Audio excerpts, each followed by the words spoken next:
This is the Hisense M2O Pro. I have been using this for a while now, so I figured I would share some thoughts. What it is, in plain terms, is a portable projector that is trying to feel more like a real home setup than a little travel cube. I have been moving it around my place, using it on different walls, sometimes on a screen, sometimes just wherever I had space. If you watch movies at night, if you want something you can put away when you are done, or if you live somewhere you cannot mount a projector permanently, this kind of product makes a lot of sense. If you need bright daylight viewing in a sunny room with the curtains wide open, this is not the type of projector that fixes that problem. The thing that makes it different in my actual use is how it handles color and how quickly I can get a decent picture without messing around. I'm not sitting here with test equipment. I'm just watching real shows and movies and paying attention to what looks off. On this one, color looks rich without pushing into that weird neon look some projectors get. Skin tones stay believable. Greens in nature shots look deep instead of flat. Animated stuff looks lively, but it still holds together without looking like someone cranked the color setting too far. I also watched a bunch of high dynamic range content, and the Dolby Vision support matters more than I expected. In practice, it means I do not have to constantly fight the image in darker movies. In a dark room, it can look properly cinematic, where bright highlights still pop, but the shadows do not just collapse into a gray mess. I noticed it most in scenes with mixed lighting, like a face lit by a lamp in an otherwise dark room. The balance stayed stable scene to scene, and I did not feel like I was riding the brightness controls. Physically, it is the kind of projector I do not mind leaving on a shelf.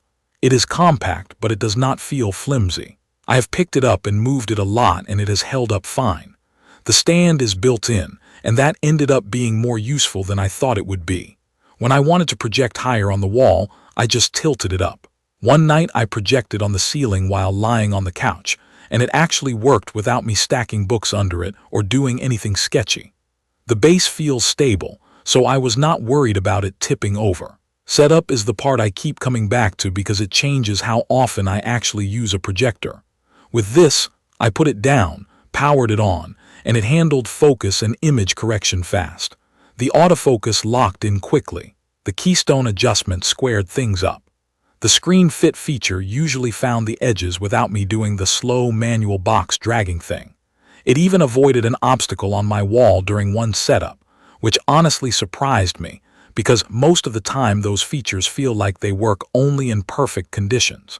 I also tried it on an off-white wall, and the wall color adjustment helped more than I expected. It did not turn my wall into a perfect reference screen, but it pulled back the warm tint enough that whites looked more neutral. For me, that is the difference between a projector I tolerate and a projector I actually use on a random wall. Now, there is a reality check here.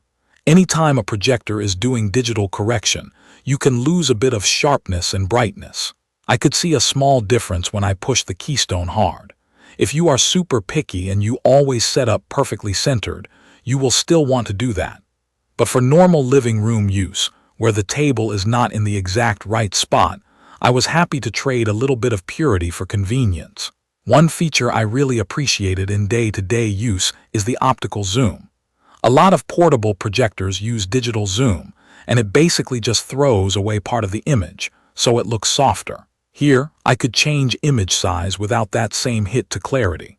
In my living room, I went from a smaller image to something much larger just by adjusting zoom and placement, and it still looked sharp enough that I did not feel like I was sacrificing detail.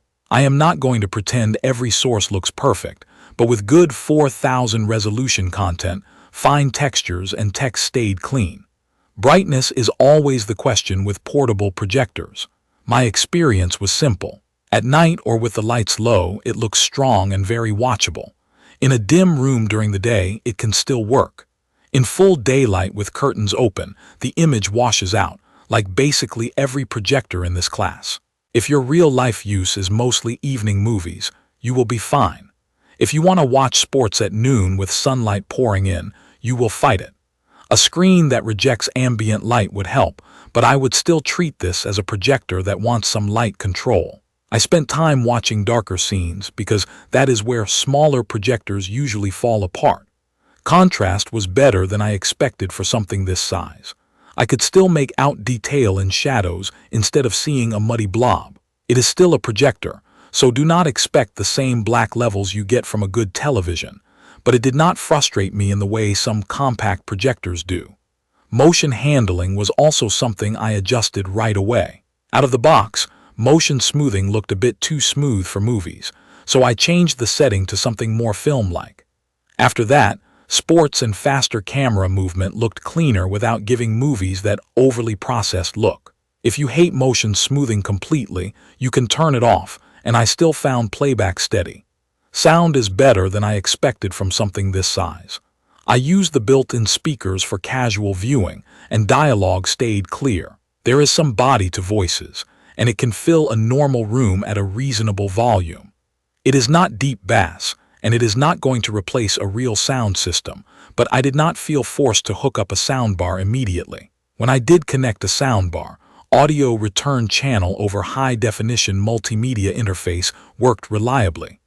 I did not run into sync issues, which is always the thing I worry about with projector setups. I also tried Bluetooth audio to a wireless speaker. It worked, but I did notice a small delay in one test, which is typical for Bluetooth.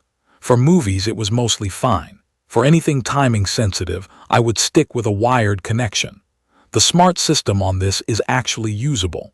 It feels responsive, and the main streaming apps I use were there and worked correctly. I specifically appreciated not having to plug in a separate streaming stick just to watch Netflix.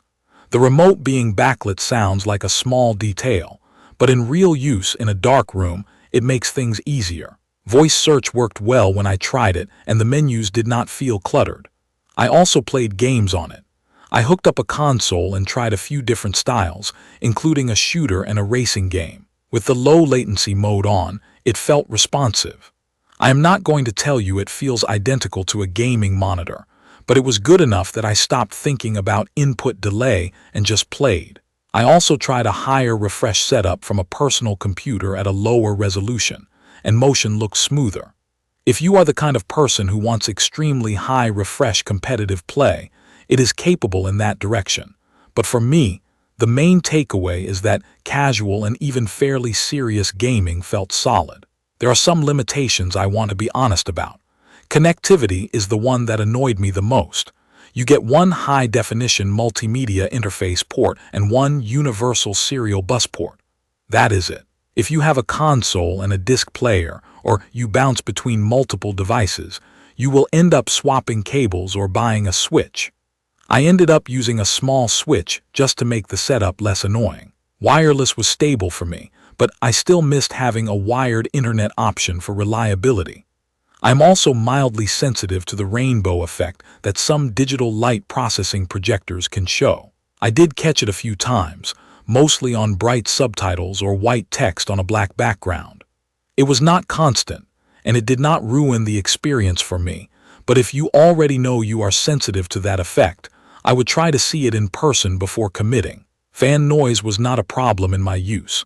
I could hear a soft whoosh if I sat close in a quiet scene, but at normal viewing distance with normal volume, it faded out. I did not find myself distracted by it. After living with it, my overall impression is that the Hisense M2O Pro fits people who want a big screen at home without building a permanent setup. It is for someone who watches mostly in the evening, cares about color accuracy and high dynamic range performance, and wants a projector that sets itself up quickly without a lot of manual tweaking. It is less ideal if your room is bright all day, or if you need a lot of physical inputs for multiple devices. If I were keeping it as my main projector, I would pair it with an ambient light rejecting screen if I had any daytime viewing plans, and I would definitely add a high-definition multimedia interface switch if I used more than one source. Once I did that, it felt easy to live with. I used it more often simply because it did not feel like a chore to set up. I'll leave the details about the Hisense M2O Pro in the comments for you to check out. See you in the next video.